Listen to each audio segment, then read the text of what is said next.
Place is high. Take a look. It's in a book.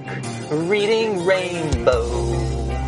I Can be. B or do? B? I don't know. B or do? I thought it was do. Maybe it's do. Is it B? Fuck, I think it's do. Do anything. I can do. I thought it's B. No, I think it's be anything, go anywhere. Do anything, place to go, ways to grow, or reading Rainbow. Reading Rainbow. Okay, going back to Anyway, burn this motherfucker down. yeah. So I was talking to Jason, and he was telling us about the fueling situation. And his wife's yelling at the dude, and she's like, "I will burn this motherfucker down." Oh, she said that to him? Yeah, and Jason's like, "I know you will. Just calm down. I was just like, oh, son did of a Jason bitch. intervene at some point? No, that's what she was yelling at him. Oh, after the fact. After the fact. Okay. Yeah, and I didn't see the. I just saw Andrea was pissed, but I didn't see what led up to that. I didn't either, and it's a shitty situation that she. It's not even really a shitty situation. It was just a situation where you or I were supposed to be in the suit, and but they don't make suits for fucking grown ass men. They didn't have them. Well, yeah. But I don't think they. Well, I don't know what happened last week, but I guess someone quit. I think was part of the problem. Yeah, someone. Well, they either quit or they were relieved of duty. Okay. And one of the two. And it was kind of just this. Get the fuck over. What You almost sideswiped the shit out of them. Dude, the Brickyard's that way, bro. No shit. So something happened, they left, whatever. So they lost a suit. Fire suit, not a lawsuit. Lost a suit, and so we were going to fill in to do the fire extinguisher job, which is literally a prop. It's a prop position. Because there's a dude with a fire extinguisher. Actually, a guy that comes to the pit. They got two officials that show up to the pit stop. They have one that makes sure that there's no violations. There's the you vehicle's can't in the box, no parts or anything, or but you can't. People. Yeah, you can't airlift it, air jacket, and fuel at the same time. It has to be fueled. Then you air jack, and then you take and start the whole pit process. But Andrew is standing there, and fuel they pit, they fill up, and then something whatever I don't remember exactly what happened. But something happened. There was fuel coming off of the overflow. Well, it's because they sat so long. That's the problem. So they sat way too long. Typically, it would have just been like a little sputter and boom, gone, and then that would have just evaporated into the atmosphere. But that wasn't the case. So fuel was coming out of the overflow, and the fire official was like, "Hey, fuel," and Andrea was like, "No, hey, guys, fuel," because she didn't know what it was. Yeah. And it literally could have been anything. It could have been water. It could have been fuel. It could have been. Well, I mean, it's like clear liquid. I mean, they're basically running on kerosene, so it looks like water. So, and whatever the case was, someone yelled at somebody, and Andrea had her mask up. And she couldn't hear. And because she couldn't hear, and she got accused of getting red flagged for that, when I think the actual red flag wasn't for that. I think it was for the fuel. Yeah. So, but whatever. I mean, it's like, that's the, fucked up shitty part that shouldn't have happened, but that's what happens in pit stops. Mm-hmm. So, but anyway, that was just, I burned this motherfucker down. That's funny. It was hilarious because it was, and the fact that it revolved around fuel makes it even funnier.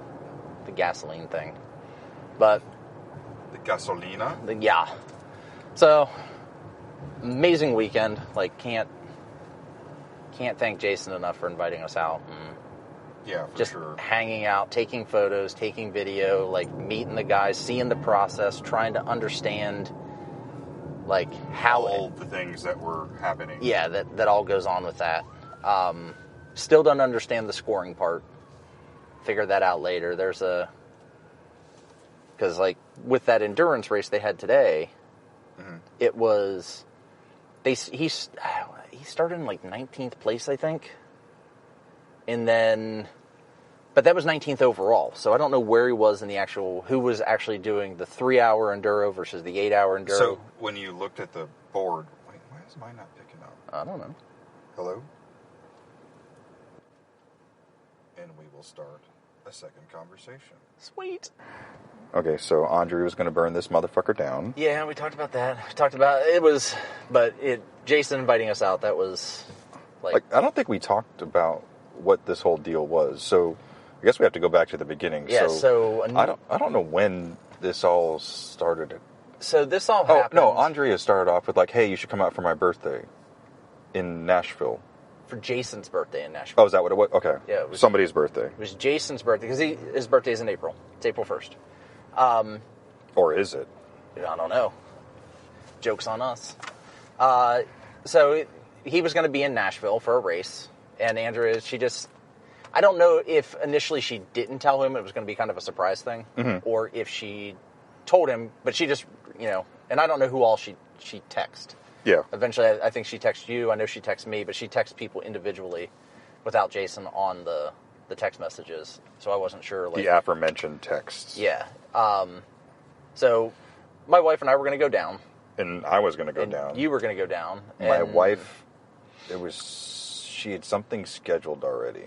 She was going on a horse excursion of some sort, which she does, because, that's what my wife does. She does horse things. Fucking lane.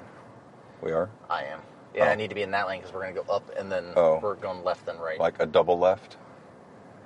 The left after the left. A left then a right. To get on 70. Okay.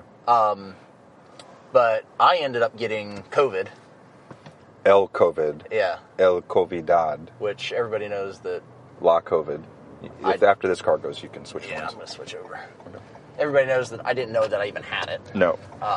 Had zero symptoms. You had the ninja COVID. Yeah, and I actually would have continued to go had I not gone to get called for sinus infection stuff. Had you not gone to get yourself diagnosed, you would have just gone anyway. Just gone anyway, so because I wouldn't have known. Said, "Hey, Tennessee, here's some COVID. Here's some COVID for you. Have some of this." Yeah.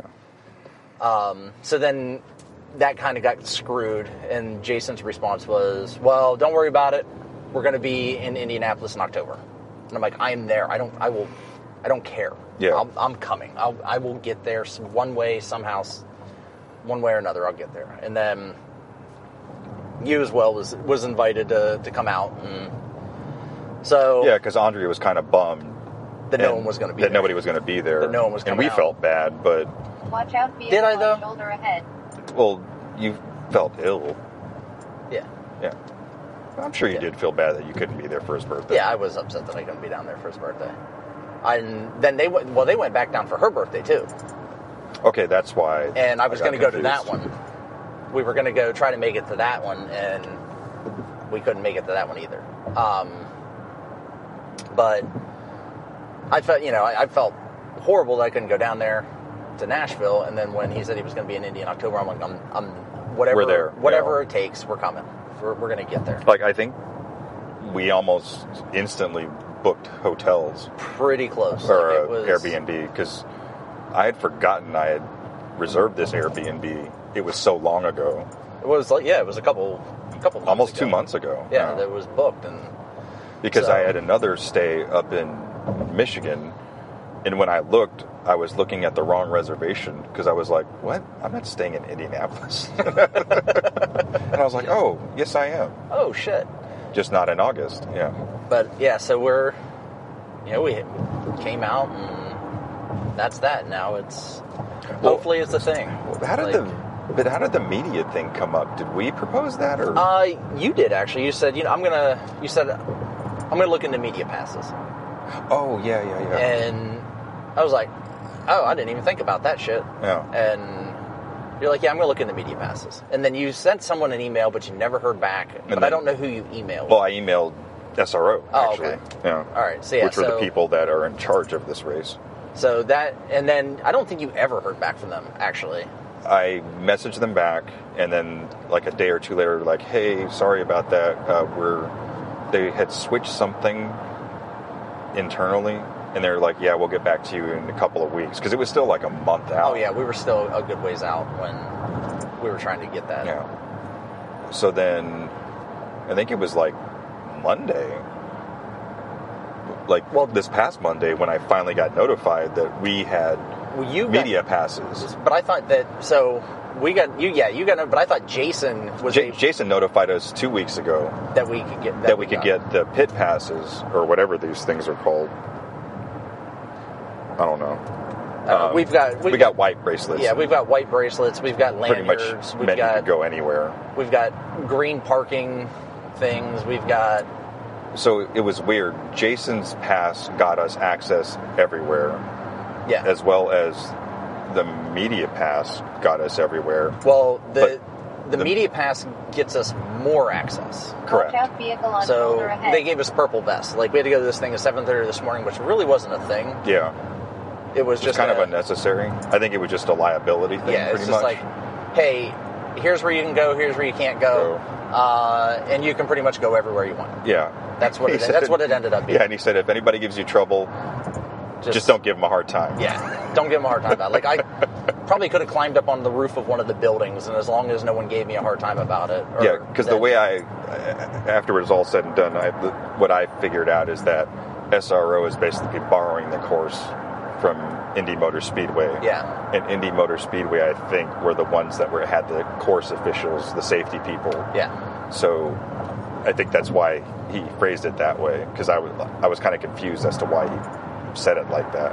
Yeah, but it was like, there were places, like, I got some dirty looks because I walked around the track almost its entirety on the infield, and there were some people that they were taking photographs, but they couldn't get to where I was going, and I was walking right by them, and I'm just getting like these nasty looks. We're like normal, like people just, without vests? Yeah, just, your regular Joe Schmo. Yeah. You peons that can't get media passes and purple vests. But it was like, one guy was like, I walked by, and he was taking a photo, and I went to duck down, and he was like, fuck. I'm like, I said, did I get in here? He's like, yeah. I'm like, oh, my bad. Like, I ducked down. Yeah. It's not my fault you can't take a photo properly. Vehicle on shoulder ahead. But doing this week is kind of reignited photography for me. So, Liz, you hear that? It was the event, not Mo. It was kind of Mo getting the media passes. Now I want to buy, like, new gear, because my gear is 13 years old. Vintage digital. Yes. Come on, homie. You want to get over? Let's go. I'm not in a hurry, so... yeah, vintage digital. That's what I shoot with, instead of, like, vintage film, or, it's antique digital camera. Yeah. But I feel like the only difference between what Jason got us and what we got from the media passes is the media passes gave you better parking. Oh, absolutely. Because we parked literally, like, right behind Gasoline Alley. Yeah. With the media passes. It was pretty dope. I will take that every time. And we didn't even abuse it. No. Like, that was the problem. Yeah. We ended up parking where we could have gotten to, which is really only one lot over, and the lots aren't... It's a 2-minute walk from, like, one lot to the next, if you take your time. I think the media parking was maybe...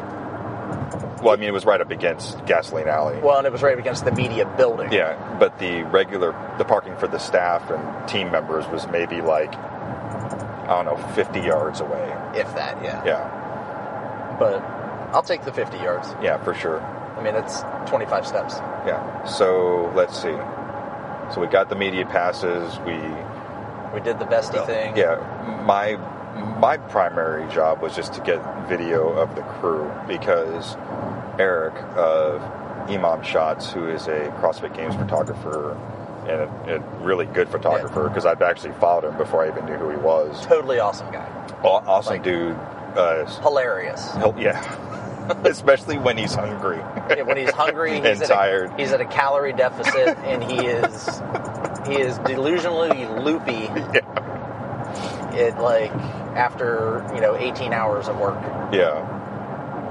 He was amazing. It was a good time. But seriously helpful. Like, he didn't hoard any knowledge. Like, I told him, like, up front, I'm sorry, but I'm asking a million questions, and he was more than happy to ask every last one of them. Yeah. But he was basically all over the track getting those shots for... He was getting the action shots. That's for the Reardon Racing. And Brandon was basically getting auxiliary shots of everything else. Documenting behind the scenes. Yeah, and then I was getting video around the team, like the pit crew. Yeah. And taking some stills. So it was kind of nice that it was a three-pronged approach. And because I kind of deferred to Eric, like what direction everybody was going to go, because I felt like he was the most experienced in what we were doing. Out of the three of us, he would be the lead photographer. Oh, absolutely. I mean, he showed up with the expensive $10,000 lens. Yeah. That he rented. Yeah. It was asked like, oh, you got. He's like, no, I rent this shit. Because I was like, damn, man, you got the 300. He's like, oh no, I rented this thing. I rented this. This shit is expensive. He was like, hell no, this thing's expensive. And for those that don't know, that lens is like, it's a $10,000 lens. It's a $10,000 lens, and it's legitimately 2 foot long, maybe 2.5 foot long. It's a big fucking lens. With the lens, once you add the lens shield, it's the about hood, 2 feet. Lens hood, it's about 2 feet. Off the body and the hood, it's a big ass friggin' heavy lens. So, but yeah, he was doing his thing and getting all these shots, and I've got my stuff with my mediocre talent that I need to get back in and start working on again. I mean, I went to school for photography, was like a minor for me, but I haven't really picked up a camera in 6 or 7 years. It's been quite a while, so But like I was telling you though, like you have the eye never changes. No, the eye never changes. It's just the gear. So, but I mean, because after you figured out your initial I forgot hiccups, to change the shutter. Yeah. I was shooting shutter priority, and I'm just like, why isn't the shutter changing? After 2 hours, I didn't change it. Yeah. That's why. I'm an idiot. Yeah, so I mean, it took you about an hour to figure that out. Yeah. And after that, you were fine. After that, it was good. From there, it's just messing around with making sure that, I think I stayed between 125 and 800 for the shutter speed. For the shutter speed. Yeah, for the shutter speed. Okay. 125th of a second to 800th of a second. Oh, okay. Which is really goddamn fast. Yeah. At one point, I was up to 8,000th of a second, which is maxing out my camera, and I was still getting like this blowout. Everything was white. Everything, like background was white. Some of the pieces of the cars were white. I'm just like, all right, I can't shoot it. I can't shoot into the sun anymore. Like, I'll have to go in post and like really change the exposure. Really work that over. If the shots are even good, like worth salvaging. Yeah. Yeah, because I've got about probably legitimately close to 4,000 photos.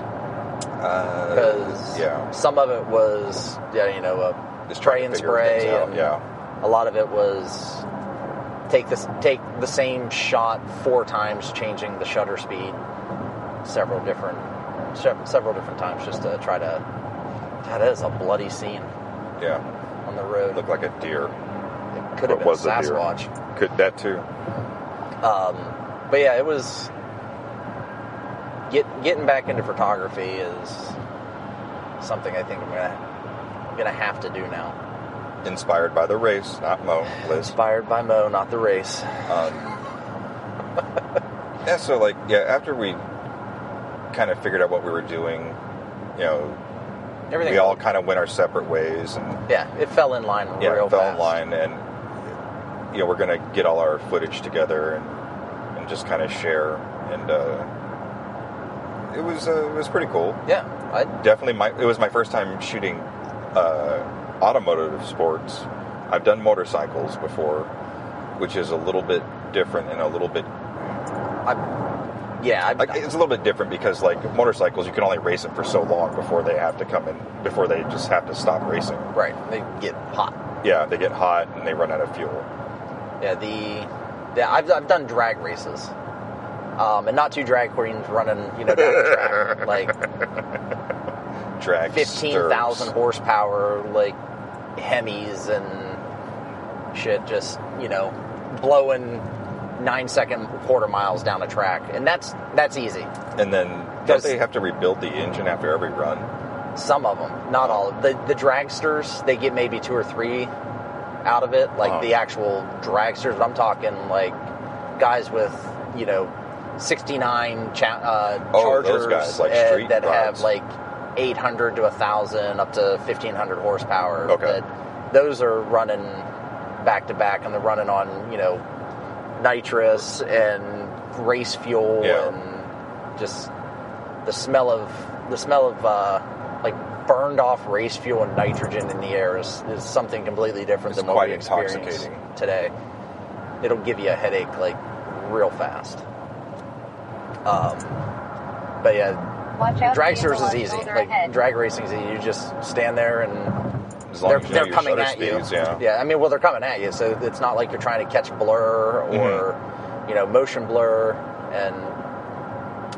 But this was a whole other experience of just trying to make sure that everything is right and trying to get the only thing I wish that we had here or at Indy was I wish there was almost a wider gap between pit row and the main drag at the start and finish. Oh, so we could see over the wall. Well, so you could see over the wall, or so that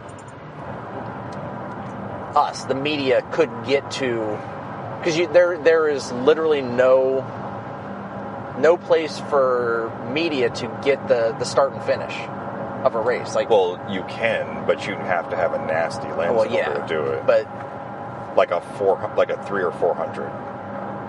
Because I don't know if you saw the one Eric got that they posted for the win today. Oh no, he took it yesterday. He said, "Yeah." I was like, I looked at the picture. He's like, "Dude, that is a killer shot." He's like, "I'll let you know a little secret." He's like, "I took those yesterday." He's like, "Yeah, I figured I'd take a couple. Same car. Keep them just in case we need them for tomorrow." Same car. But he said he was on top of the paddocks, and he said it took him like 5 or 6 tries to get that. To get it, yeah. Because he said he was shooting it vertical. Okay. Because he was trying to get the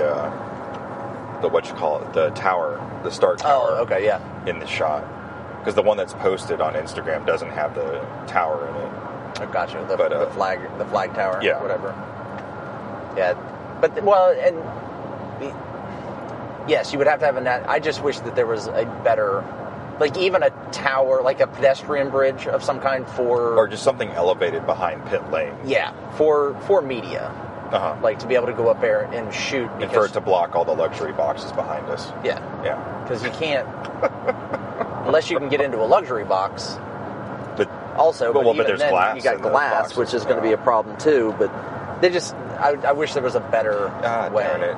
I forgot to. I meant to go back to the media center and take a picture from up there. Oh. So when we had to go to that meeting on Saturday morning, they said, "Yeah, go to the media center." And I don't know what I was expecting, but I certainly wasn't expecting that. I was not expecting what was there. There had to have been 70, 80 TVs hanging from the walls. Yeah. In just rows of tables. The media center, God, it had to be, I'd easily say 100,000 square feet. Yeah, easy. From front to back. And it's the whole 4th floor of that building.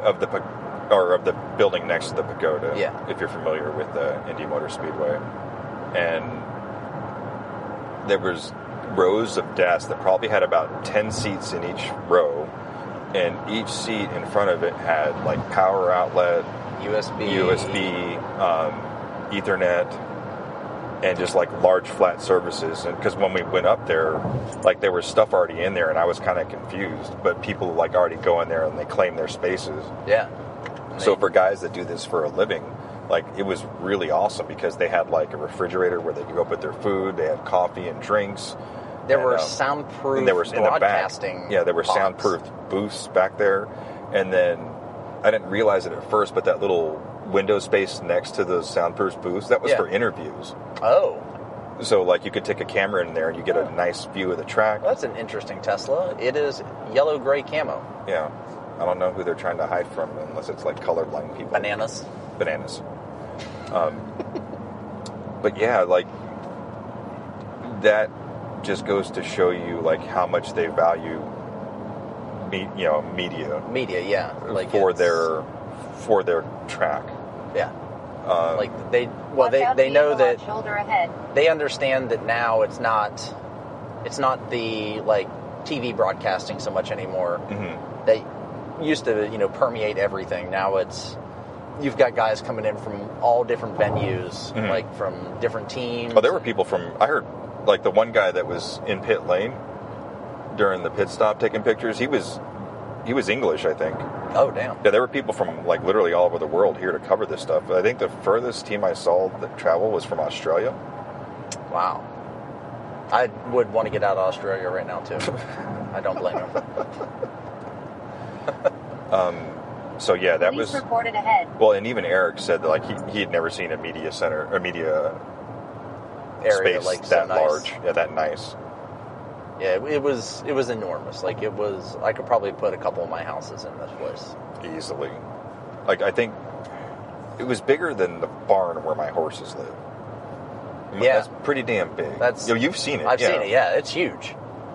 Just as far as, like, the sheer surface area, it was bigger than our barn. Yeah, it was amazingly nice. Yeah. And that's where the roof Watch access out, was. vehicle on shoulder ahead. Yeah, I would take this detour because there's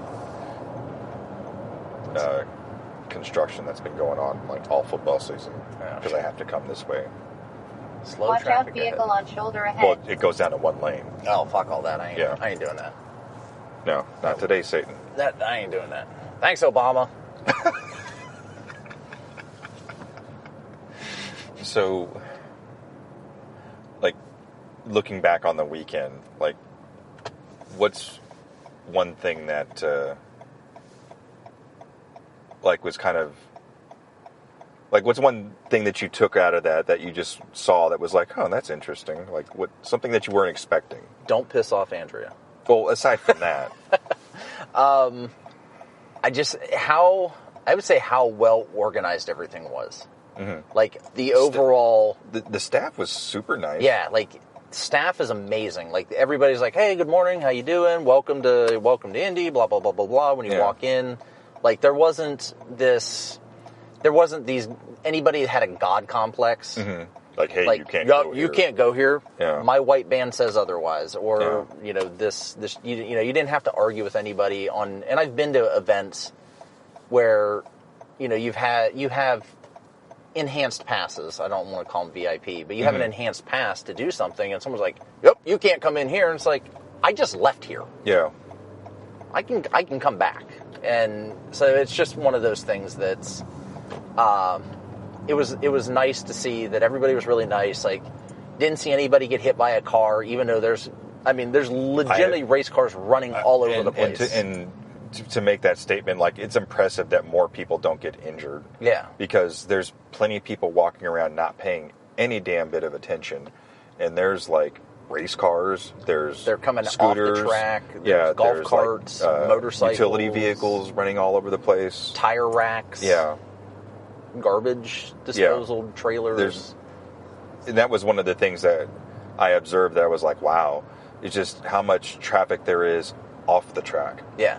In terms of support, whether it be, like you said, tires or people shuttling food or shuttling drivers back and forth. Mm-hmm. Like, that was really impressive. And just, like, the network of safety measures that they had in place to ensure people wouldn't get injured, well, to the best of their ability. I'm sure people, no matter how hard you try, someone's going to hurt themselves. But, yeah, that's what I liked about it. Just... everything around the organization of it, the efficiency of it, like getting cars on and off the track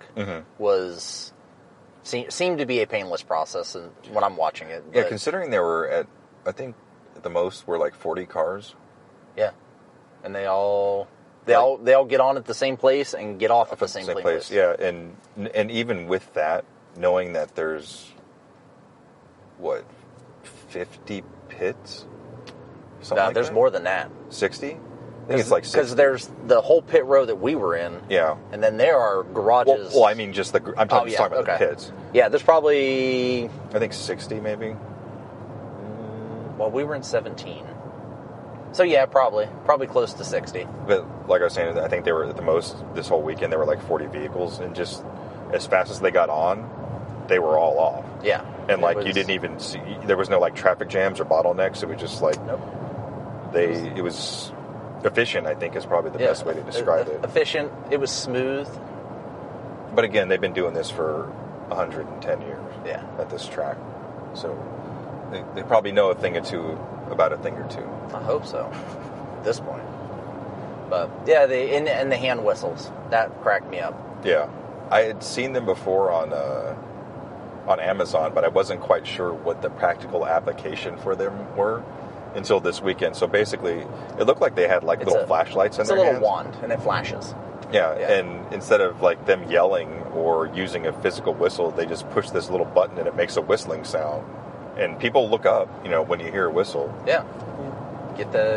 Look up and get the hell out of the way, and because that just meant that somebody was coming through, and vehicles have priority there. Oh, absolutely. It's not a pedestrian. Yeah, crossing. That's one thing I did pick up on is vehicles have the right of way.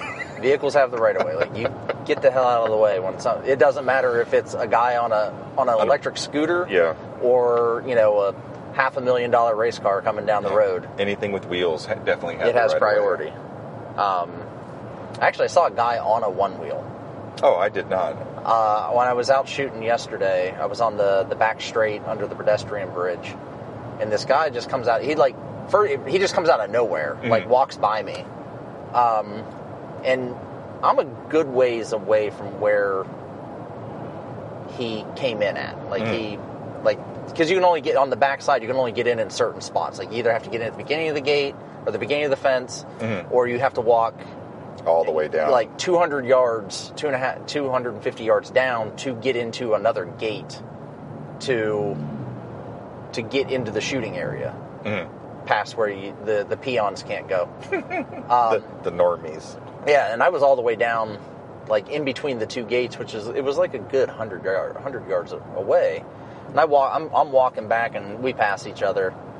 And I stopped at one of the openings in the fence and took some shots. I turn around, there's a one wheel sitting on the ground. And I'm like looking around, I'm like, where's its person? Whose is this? Like, I may walk away with a one wheel. Once this is all said and done, I'm gonna take my shots, and then I'm gonna look left and right, and I may just pick this thing up and ride it away. Well, it was the guy that I passed. Oh, okay.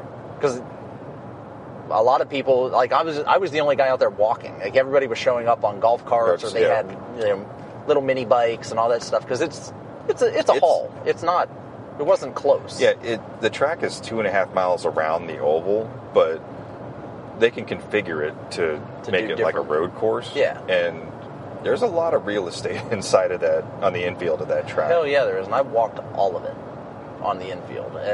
But yeah, so the guy showed up, he picked up the one wheel, and he turned around, and he took off on it like he knew what he was doing with it, so I assumed he's the owner. But I was like, damn, all right, So I'm kidding, I would not have taken a one wheel, I would have taken it to a lost and found of some kind. I'm not that big of an asshole. That's like a $800 or $1,000 toy. Yeah. Yeah, another thing I can recall is like just the smells. Oh, like I love the smell of gasoline, like burning. But there are distinctive smells. Obviously, the race fuel has a certain smell. Yeah.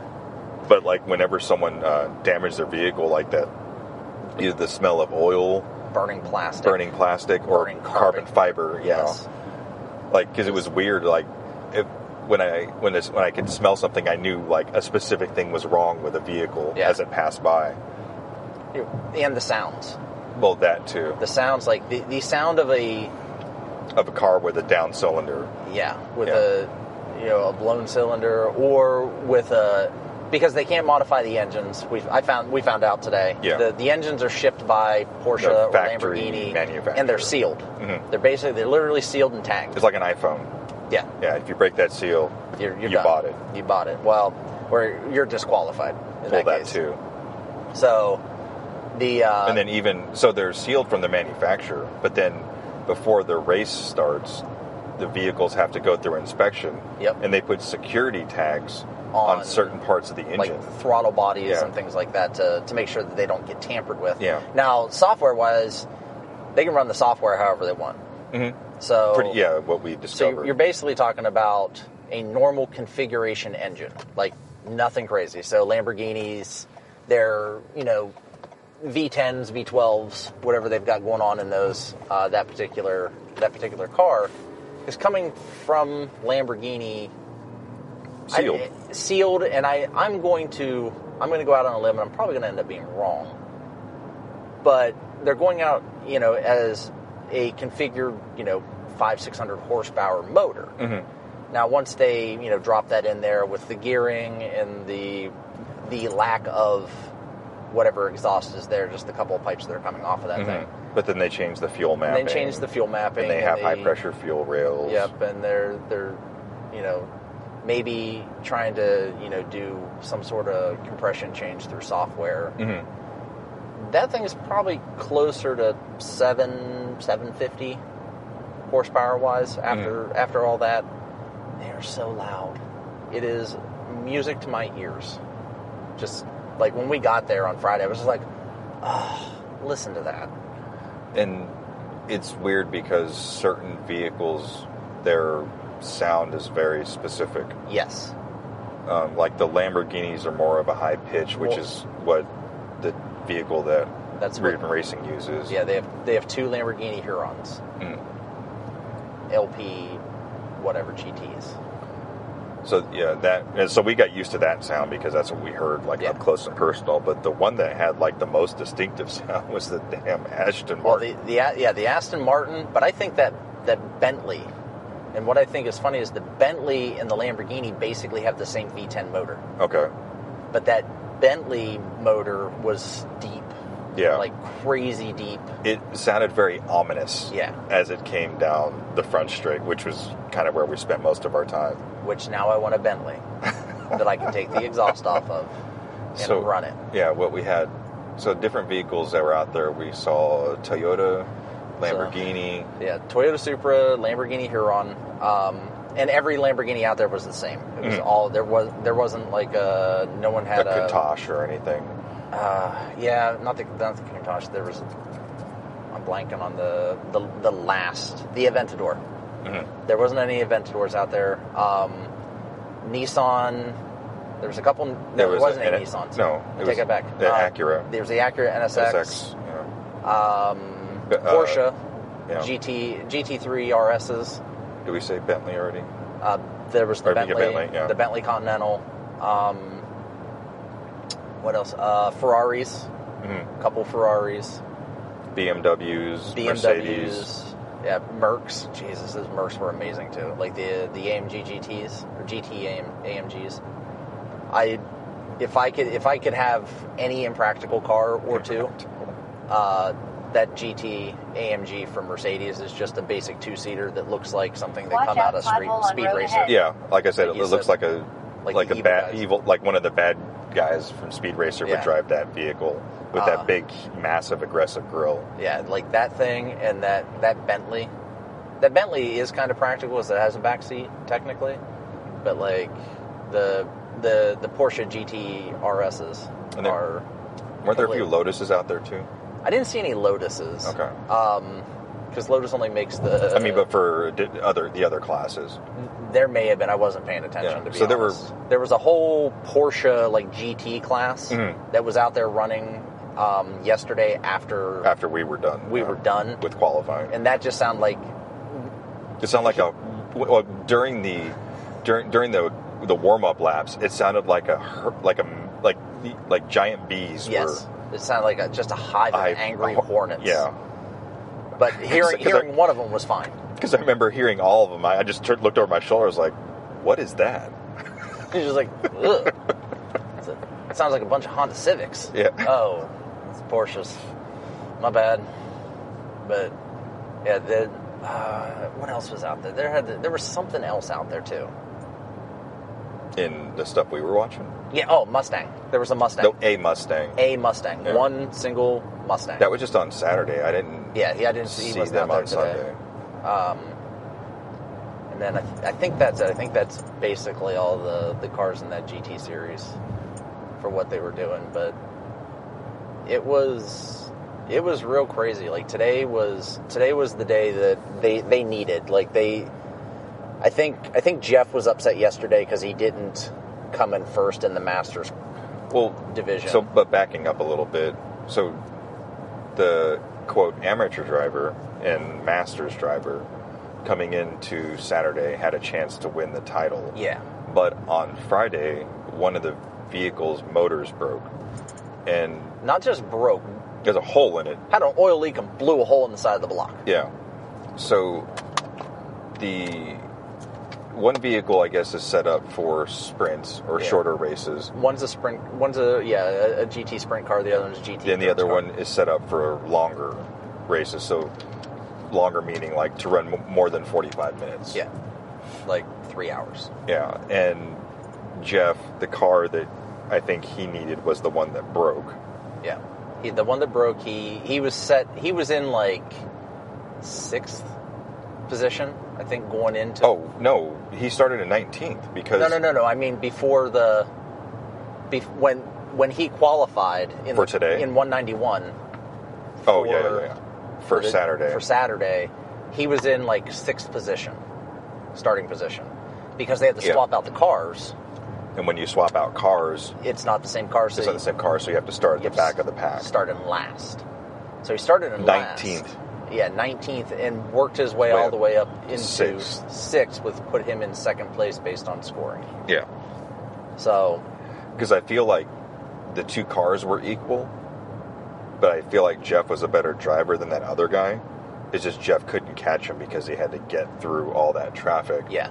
And there were no cautions during the race, which I found bizarre. Yeah, not a single one. Because usually if there's a caution, that would have... catch up. Yeah, he could catch up. And that would have made it a little bit more even for Jeff to catch that other guy, Luck. Yeah. And... Luck. That was... Yeah, it's just... once you get so far behind, then you get caught up with lap traffic, and it's just... Can't work he ran out of time. Through, and speaking of working your way through lap traffic, that McLaren... McLarens were out there, too. There was a McLaren from Inconspicuous Racing. This guy was lapping motherfuckers. Yeah. Like... He almost lapped Jeff. He almost lapped Jeff. Yeah. And Jeff was running... And Jeff finished 6th. This guy was in 1st, and he was lapping people left and right. Like that...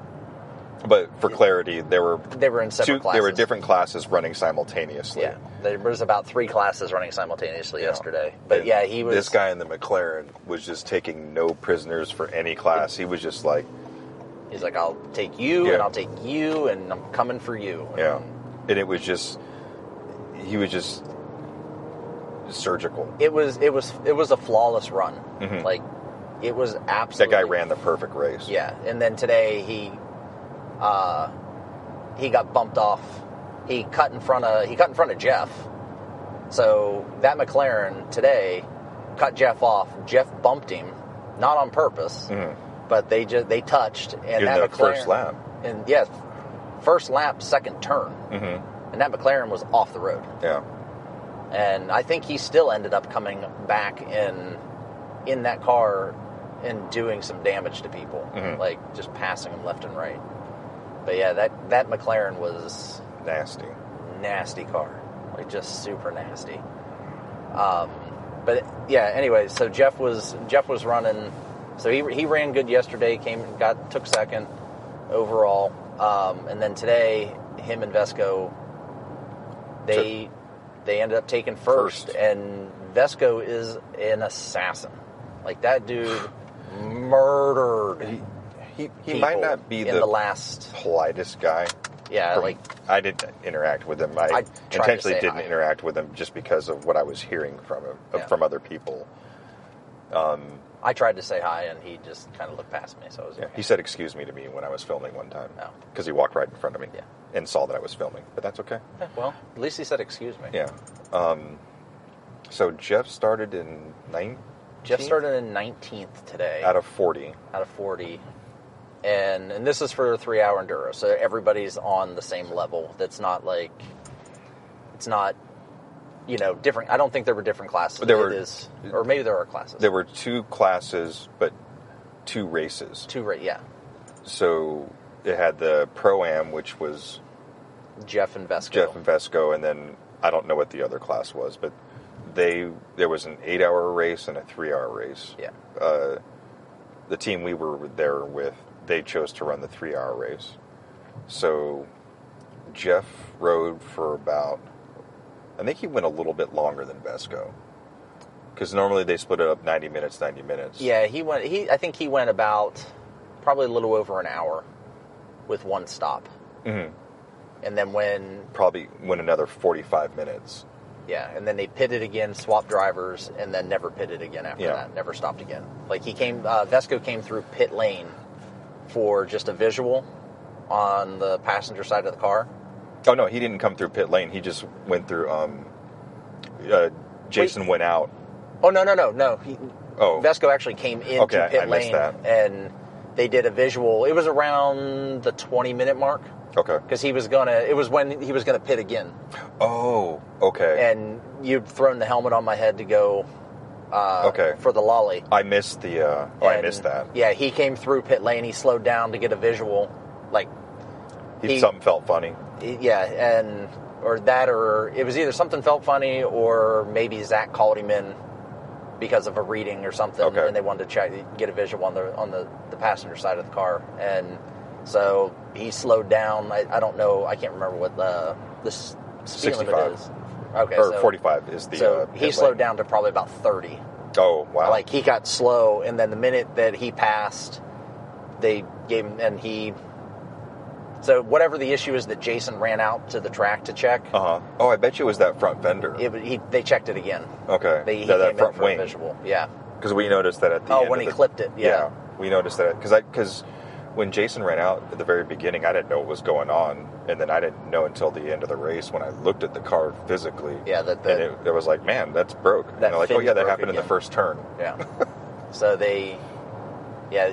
he never pitted again, and he ended up in that last. It was probably in the last 3 laps. He went from. Oh no! It started. So when Jeff got out of the vehicle, I think around 8. I wasn't around, so I couldn't see the leaderboard. When the swap happened, Jeff got up to about 8th place, and then when Vesco jumped in, and Vesco just stayed, he was in 16th for a long ass time. I do know that. So then Jeff got into about 8th. Everybody pitted, which I didn't know, but you can't pit whenever you want to. There's a pit window. So that really changed things up for me because I'm used to NASCAR where you basically pit whenever you want to. Yeah, you pit when you need to. And it's a strategic thing, but with GTs, I guess you have to pit at a certain time, which I think makes things more difficult. Yeah, you have to plan for it. Yeah, because but everybody's coming in that same duration, so now you can't out-pit someone. Well, I mean, you could have a really shitty pit stop. Yeah. But you can't really tactically out-pit other people. So he sat in about 8th and then slowly slid up to 5th. And he was in 5th for a minute. And then next thing I knew, he was in 3rd. And then he was in 2nd. And then he was in 1st. And that was all within the last 10 minutes. Yeah. So he just he just cruised up the field real, like you said, like an assassin, man. Like he was super quiet about it. Just came in and just boop, boop, boop, boop, boop, boop. And with that being in the last 10 minutes, that's within the last 5 laps. Yeah. Because it's roughly about 2 minutes a lap. And then I don't know what I think he just managed to put space between him and everybody else because he finished damn near a minute. Yeah. In front of this 2nd place driver, so I don't know if he just really started eating up that lap traffic, and then it just caused everybody else to slow down behind him. But yeah, it was how fast he took over first, and then the margin of space he put between himself and the 2nd place vehicle in the short amount of time he had to do it was pretty impressive. Yeah, it was wormholey. Yeah, it was weird. we're standing there. Like, I know I was standing down there, and they're like, we're in second. They're holding up. You can't hear shit when you're down there, so they're holding up fingers like, well, just two, we're in second. And the next thing is like, shit, we won. we won. Yeah, he took first. I'm like, how the fuck do you do that? So, like, he just stepped on the gas. No, because at first Jeff was like, are we in fourth or third? And then somebody was like, we're in third. He's like, oh, I guess I got to go put my uniform, or my, because I got to go put the fire suit back on. I can't get on 70 here. Well, this is the way it told me to go. Yeah. Wazzy lied to us. Oh. You son of a bitch. Alright, well, it'll take us 4 minutes out of the way, and... No, it's going to make you do a U-turn. I can't do a U-turn. We need to figure this out. Yeah, we're going to have to... We're going to have to just make a left. Yeah, I'll make a left on Meadows Drive. Is that what that is, where it wants me to do the U-turn? Yeah. I'll go left there and just follow that and see where it takes us. Hey, we're backcountry driving now. Woohoo! But yeah, Jeff was like, all right. And then he came back and was like, we won. We won. That was it. Jeff is an interesting guy. I did not have a conversation with him. No, he was busy. But he's the driver. He's busy. Like, even if he's not driving, he's standing down there. He's busy. He's focused. He's watching. He's the amateur. Yes, he's the amateur to the pro. And the Masters athlete. Yeah.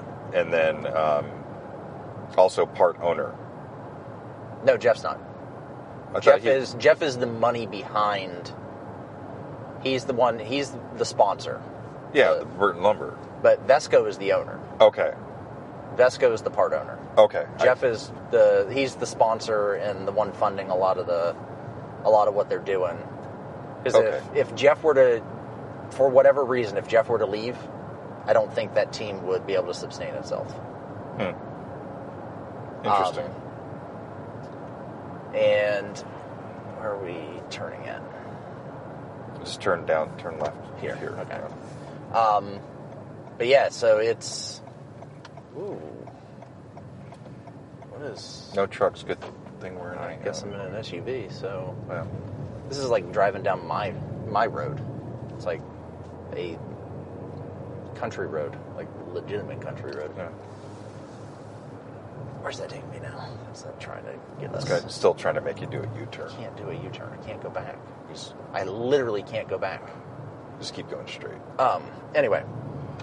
Yeah, so it's like this racing thing is actually pretty cool. And I've been talking to my buddy Todd, like, just over Facebook Messenger, and because this is what he does. He did on the side for Racer's Edge race team, and they were there today. But they've been there all week, and with the exact same cars that he was working on, that he was doing and photographing. So it was pretty cool to, like, send him pictures of cars that I've seen I've seen on his Instagram accounts of shit that he's done, and his response is, "I miss it. I'm coming back. I'm doing it again. I'm getting back into it."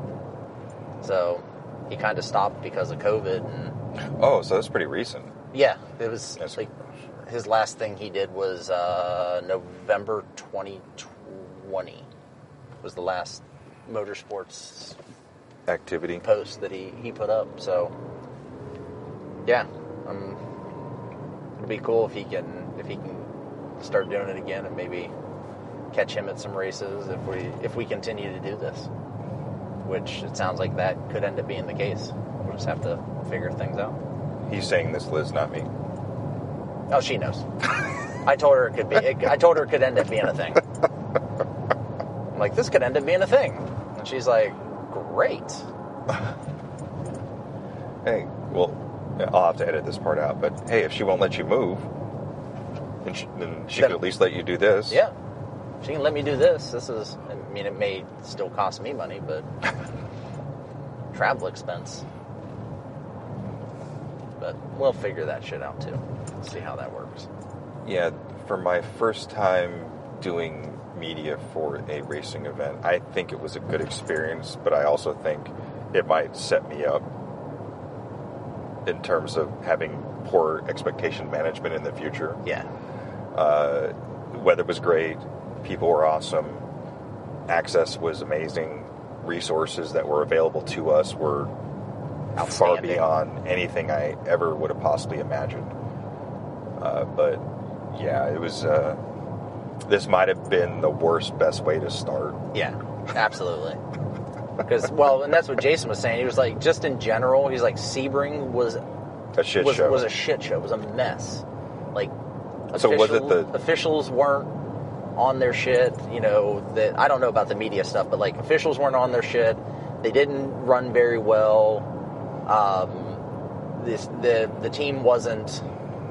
I'm trying to think, more like not coercing, but they weren't cohesive. They weren't cohesive. And Sebring is where? Is that Atlanta?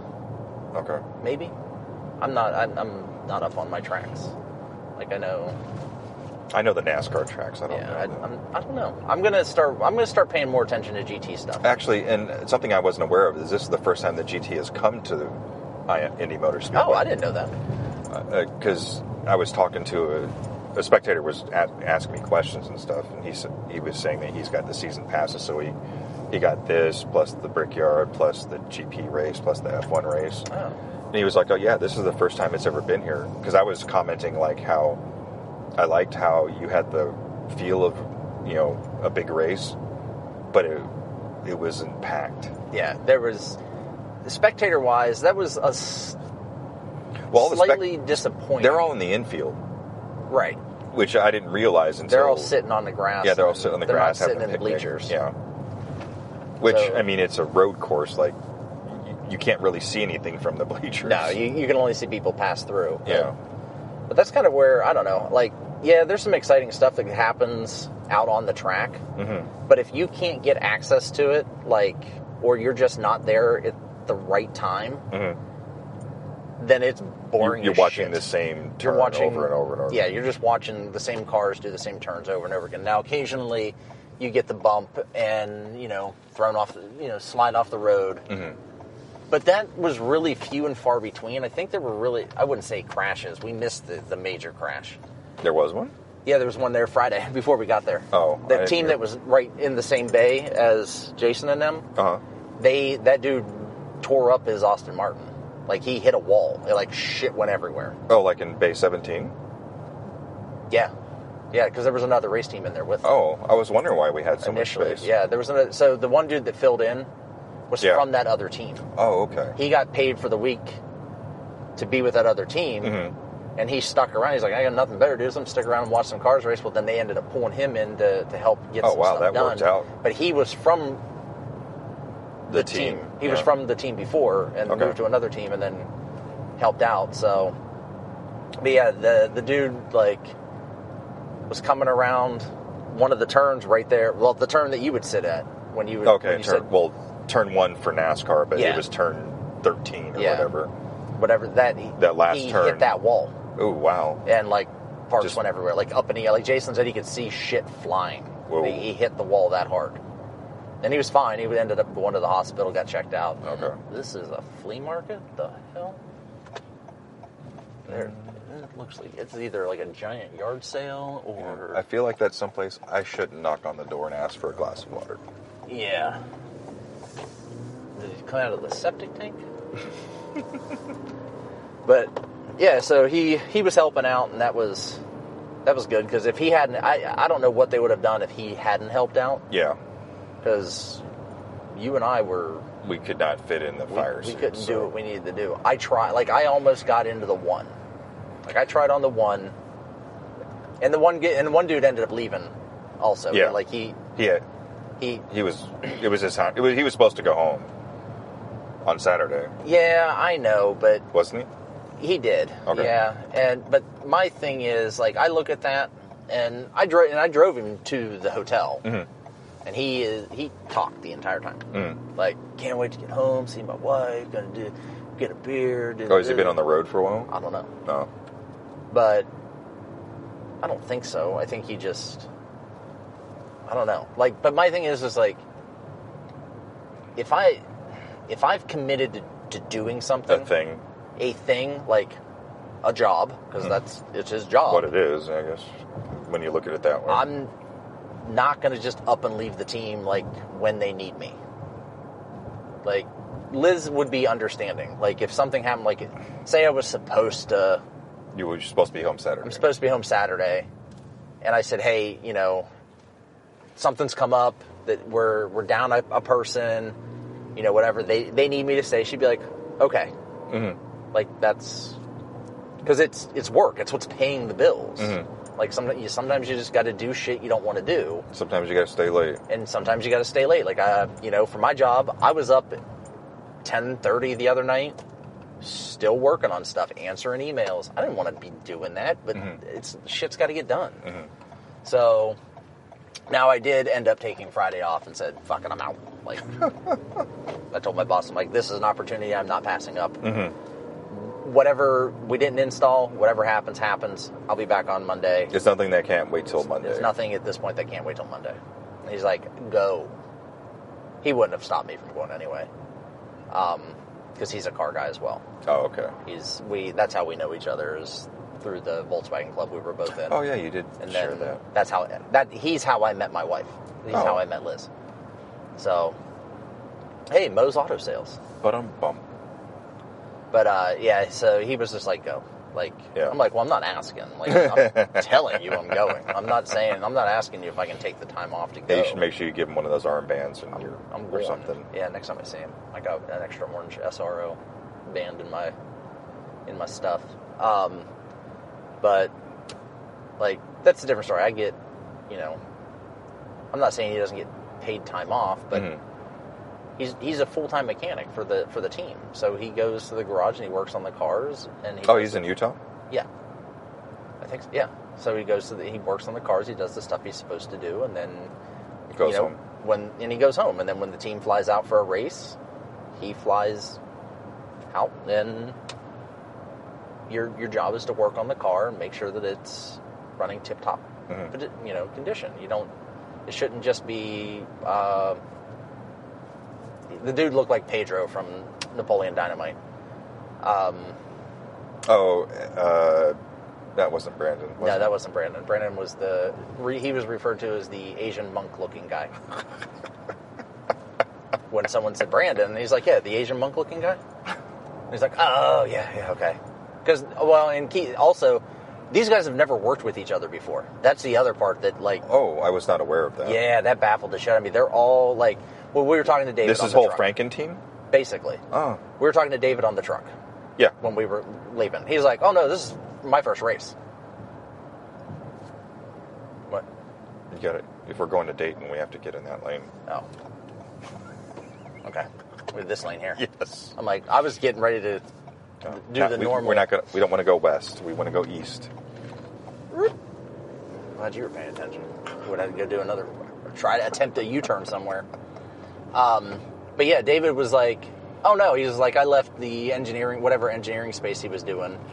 Oh yeah, he works for California Edison or something. Yeah, and he's like, I wanted to try something new. And you're like, oh, and he's like, oh no, this is my first time doing this. And you're like, shit. Well then, like, Patrick. Mm-hmm. This is Patrick's first race. What? Yeah. This is his first race with the team. Okay. But he's done this stuff before, I'm assuming? I don't know. He may have done some race car-y things. Because I know he said that he's the rowing coach for frickin'... He fucking CrossFits. Yeah. What the hell's the people that never lose? The Swedes? No, Froning. What's their thing called? Oh, Mayhem? Yeah, Mayhem. He's the rowing coach for Mayhem? Yeah. Get the fuck out of here. He said he rowed at Oxford or something. On that I can believe. Well, I can too, because he's huge. He's huge. Yeah. He generate a lot of force. He is a massive... individual. Welsh individual. Yes, Welsh. Not British. No, him and I got into an argument about what bread sauce was.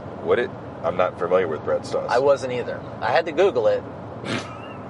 But before I Googled it, I argued with him about it because I knew nothing about it. So I figured it would make sense. This is a good time to have an argument. This was a great time to have an argument about something I don't know. Mm-hmm. And it was when we went and picked up the Bob Evans. And he's like, Thanksgiving dinner, blah, blah, blah.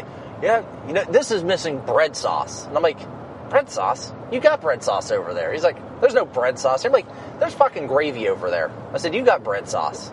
And he's like, mate, that is not bread sauce. He goes, bread sauce is amazing, and you need to get bread sauce. I'm like, the fuck you mean it's not bread sauce? I said, what the hell is bread sauce? I said, you take some of the juices from the chicken or the beef stock or whatever. The protein juice. You're going to take that juice, you're going to put that shit in a pan, you're going to add some flour, you're going to thicken it up with some breadcrumbs.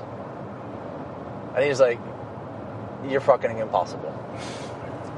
So, for reference, and then I looked up what bread sauce is, and it is literally milk and bread and maybe some sort of fat, like an oil of some kind, olive oil or something, and some seasonings.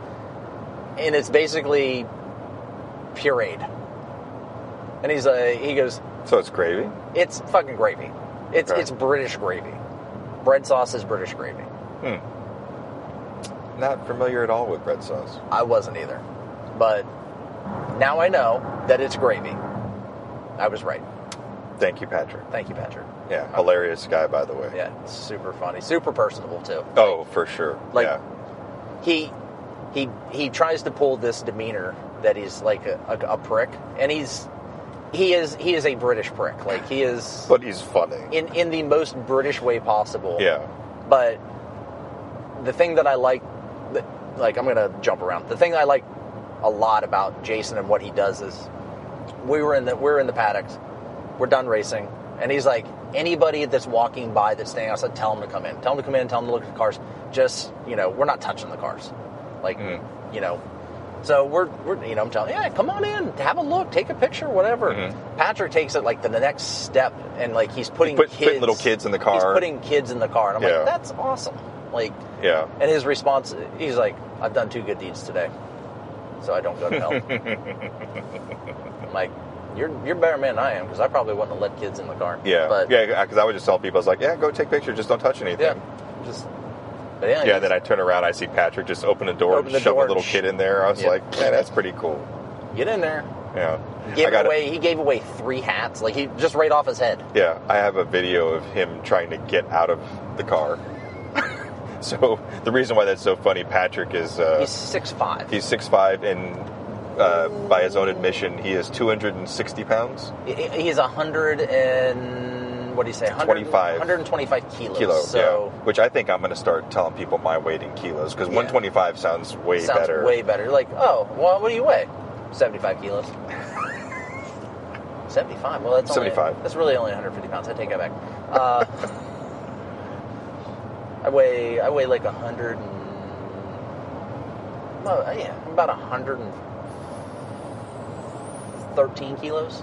It's right around like 225. I'm just going to round down in kilos. I weigh 1 kilo.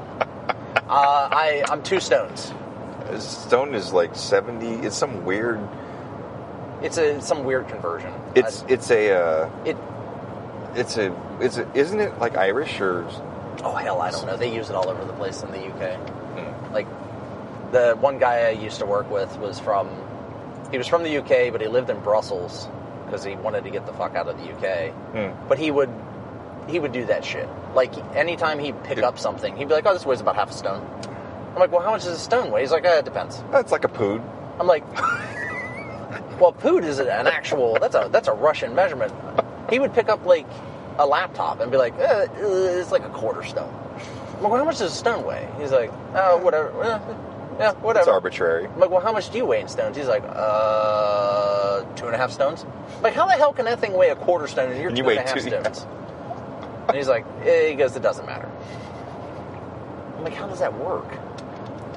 So, but yeah, this weekend was great. Yeah. Like, it was... Like, I don't know what I was expecting, but... And I'm not saying that in a negative way, but just... Like, for my whole goal was to help Jason with whatever he needed. Yes, anything Jason needed, I was like, what do you need from me? He's like, just have fun. Like, relax. Yeah, he kept saying, just have fun. I'm like, no, dude, like, you're hosting us. You're letting us be there. What can we do to help you? Yeah. And, so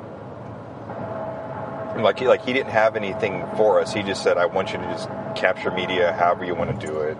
Yeah, so, just document the behind-the-scenes stuff, because I don't necessarily need the stuff for the cars. Or the drivers. Or, yeah. Nothing against the drivers, but he said there's been nothing to try and highlight the efforts of the team. Right. And I understand the value in that. Yeah. You know, and Jason's always been a very, like, he will literally give you the shirt off his back. He is a very genuine, giving guy. Like, that, it just... There aren't a whole lot of people on the planet like him. No. Like, he's not selfish. That's the most time I've ever spent with him. I met him at his wedding, but, it was his wedding, so I talked to him for like 3 minutes. But you knew Andrea before you knew Jason, right? Not much longer, because I knew Andrea about a year before I met Jason. Okay. But it was funny because I was talking to Andrea, and she was helping me with some projects, and then she said something about, I saw a picture of them together. I was like, oh, you know Jason. And she's like, you mean my fiance? And I'm like, what? I was like, how are you guys engaged? He's in Ohio, and you're I was like, in it just Arizona. didn't register. Like, how do you know this guy I kind of know? Like, there's no way that could possibly happen, but, the CrossFit universe is vast. Yeah, it is. And that's how they met. It crosses multi-parallels and multiverses and everything else, I've known Jason for probably every bit of 8 years. I've known him for quite a while. And I met him through the Fit United. So I met him... Hold on. Sorry to interrupt you.